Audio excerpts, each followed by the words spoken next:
एक जंगल में बहुत सुख शांति थी और सभी पक्षी वहां एक साथ मिलजुल कर रहते थे। वहीं पर एक प्यारी सी चिड़िया का परिवार भी रहता था।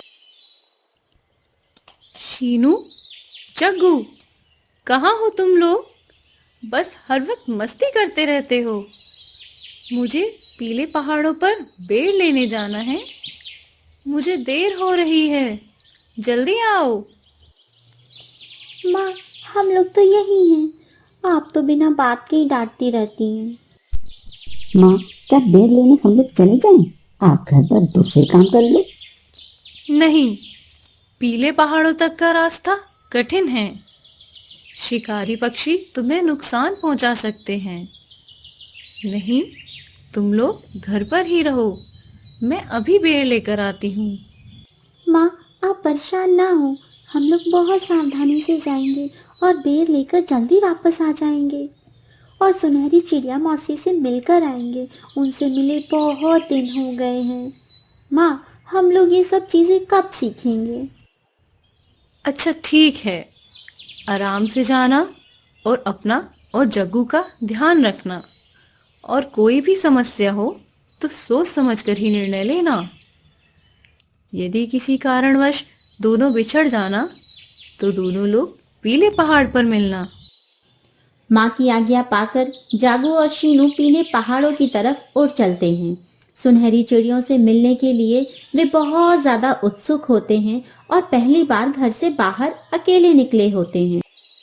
अरे शीनू, जागो, कहाँ जा रहे हो? काका, पीले पहाड़ों पर जा रहे हैं बेर लेने के लिए। अपना ध्यान रखना।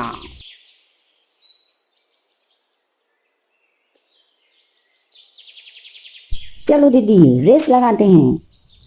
और यह कहकर जागू तेजी से उड़ने लगता है और शीनू से आगे निकल जाता है और देखते ही देखते दोनों बिछड़ जाते हैं।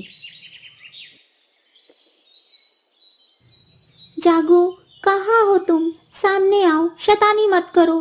माँ ने साथ रहने को कहा था ना।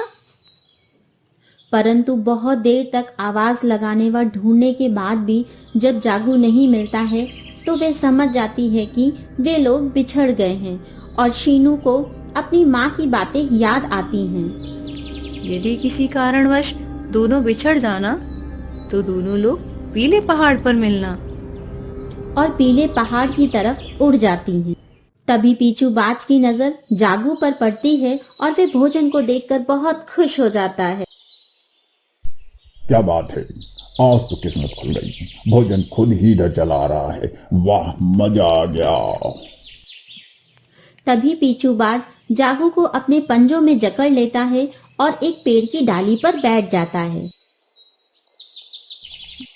तुम तो वही हो जिसने मुझे पहले भी खाने की कोशिश की थी। अच्छा, तो तुम वही जागू हो जो पिछली बार मेरे से बच गया था, पर इस बार नहीं बचोगे। जागू को थोड़ा सा डर लगता है क्योंकि अब उसकी जान खतरे में होती है। तभी उसे अपनी माँ की कही हुई बातें याद आती हैं कि कठिन परिस्थितियों में भी मन को शांत करके सोच समझकर निर्णय लेना। बेशक आप मुझे खा लीजिए, परंतु मुझे पीले पहाड़ों पर लेकर नहीं जाना। वहाँ मुझे डर लगता है। मैं वहाँ नहीं जाना चाहता।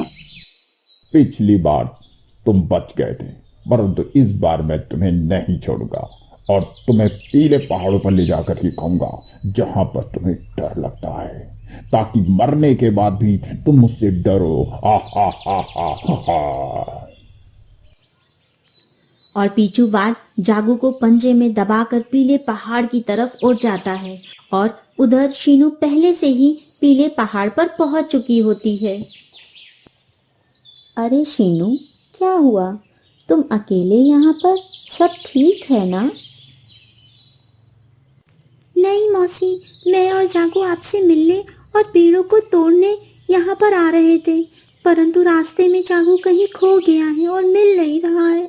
परंतु माँ ने कहा था कि यदि रास्ता भटक जाना तो दोनों पीले पहाड़ पर ही मिलना। शीनू, तुम घबराओ नहीं, हम लोग जागू को ढूंढ लेंगे। और इतना कहकर सभी सुनहरी चिड़िया जागू को ढूंढने निकल पड़ती। पीचू बाज भी पीले पहाड़ पर जागू को लेकर आ जाता है।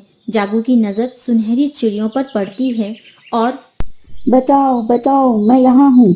सीनू, मौसी, मैं यहाँ हूँ। सभी सुनहरी चिड़ियां चारों तरफ से पीचू बाज को घेर लेती हैं।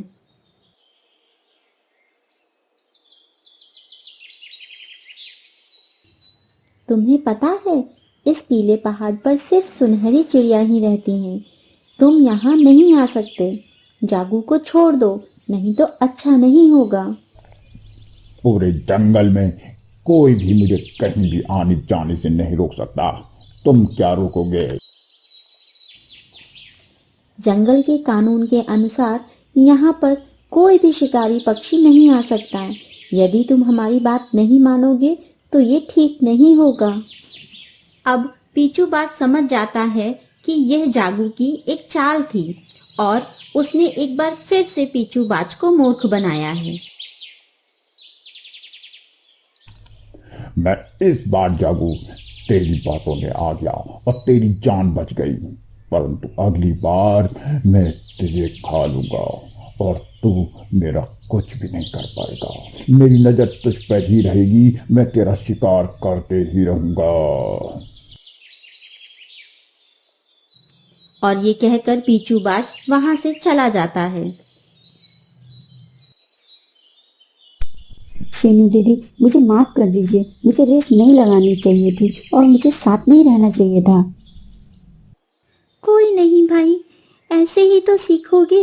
अंत भला तो सब भला। और वे सब लोग सुनहरी मौसी के साथ बेरों को लेने वहां से निकल जाते हैं। इस कहानी से हमें यह शिक्षा मिलती है कि साथ में रहकर और विषम परिस्थितियों में सूझबूझकर बड़ी से बड़ी समस्या का हल किया जा सकता है।